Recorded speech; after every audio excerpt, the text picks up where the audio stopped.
So I wanted to share with you what happened today. I had plans for today that I had work to do. I could even stay in my pajamas, worked out, whatever.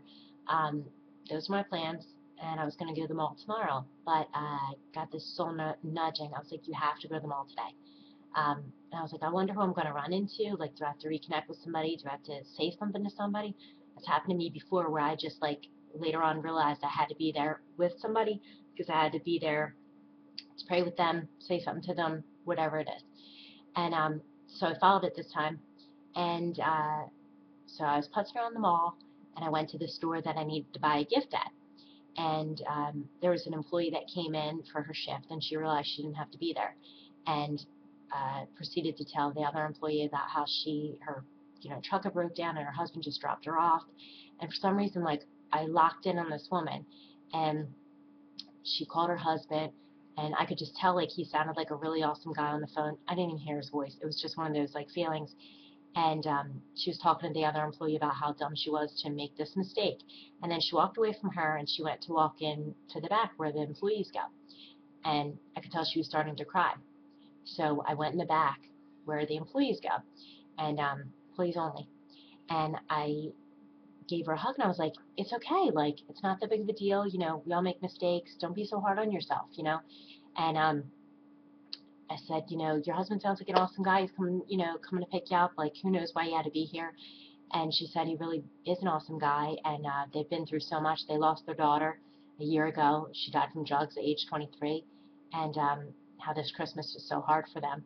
And I was saying, I don't even know where, like, how it even was starting to go, but it's one of those soul connections coming from a heart space with somebody where I was talking about, like, I hope you know she's around, and she was saying that, she also has a handicapped child, and how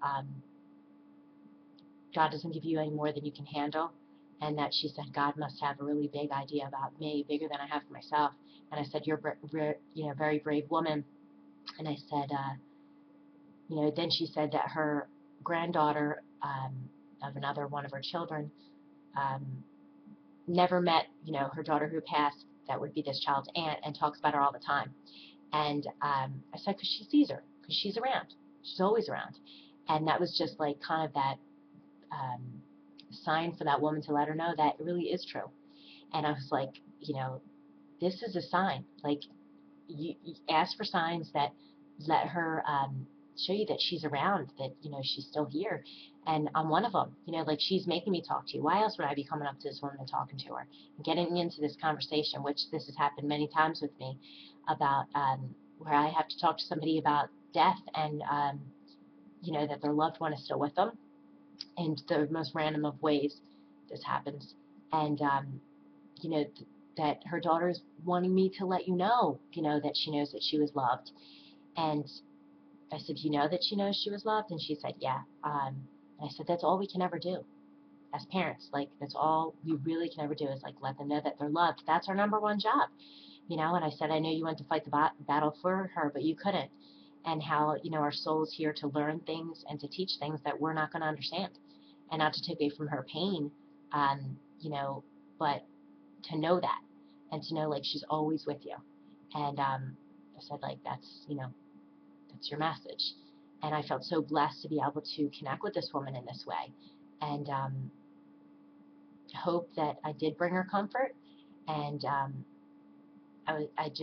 it made me feel so good to know that I followed through on, like, one of my divine purposes. And when things like that happen, you can't say that they're coincidence, because you feel it. You just know. And we're meant to be compassionate towards strangers, and open ourselves up to people. And I had no idea. She could have not even wanted to hug me, and I had no idea where that was going to lead. But I'm willing to go there. I'm willing to, whether it's a personal conversation with somebody I know really well or not, I'm willing to go deep, and share stuff about myself, and be willing to be there in that heart space of non-judgment with them. And it really makes life so much better. And so then on the way home, I saw a guy getting arrested, and I was thinking about the fact that I didn't think I was any better than him.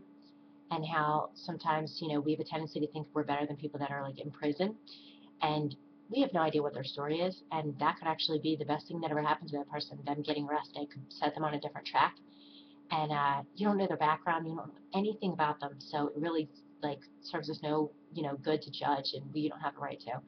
And then I was thinking about the fact of this woman star who passed away, and how we have a tendency that if someone dies from drugs, like famous people dying from drugs, we have less sympathy than if they died from an accident, and how we need to get over that. And you have no idea why they're doing the drugs. You have no idea. And unless you're in their shoes, you really can't even go from that. Can't even understand that perspective. And I was thinking about like my own journey, and thinking about I'm so grateful that I got pregnant when I did at age 19, because I was going down the wrong path, and I'm so glad that that happened, because I was doing cocaine in a party atmosphere. But things can escalate really quickly, and I could see that I loved it, and that's scary. I loved the fact that it gave me confidence that I didn't have. I was very insecure, and it made me feel like this sexy, vibrant, awesome person, like I could do anything. And it was a false sense of self, and very dangerous. And you know the darkness there, and that really scared me, is that I could see that when you're doing drugs, and you want to get more drugs, that you would do things that would compromise who you really are. And that was frightening to really think about that, and to just like see that around me. And I can see that people, do bad things, and they're not in the right state of mind, and helps me have a lot more compassion towards people. And I never thought I'd share that with my kids, that I would let them know that I ever did drugs. I wanted to have this perfect idea of what a mom is, and it's like you have no past. You never did anything wrong. I didn't think I would share my eating disorder or anything, because I didn't want them to think I was a bad person, or that I would like influence them in a bad way or something. And I didn't want other people to know that either, because I thought that they would have a different idea of me. And it's like, whatever they think, it's really whatever. That's on them then. I'd much rather be authentic, and I'd rather share what I've learned so that other people can benefit, rather than putting on some fake facade. And I want other people to know, that you're not defined by your past. You're not a prisoner of your past. Your past is past, you know, and we're all just people. And let it go. Move forward. It's not who you are anymore. And we just learn from it, and pass along the knowledge and the wisdom. And so if you're saying this, maybe you need to hear that. And I want people to be authentic, be compassionate towards other people. Don't live in the past. And if you do have a loved one that you're mourning the loss of, ask for signs. They're always there. They're always there. They're always connected to you. And I don't know, love to all, blessings to all. Be well.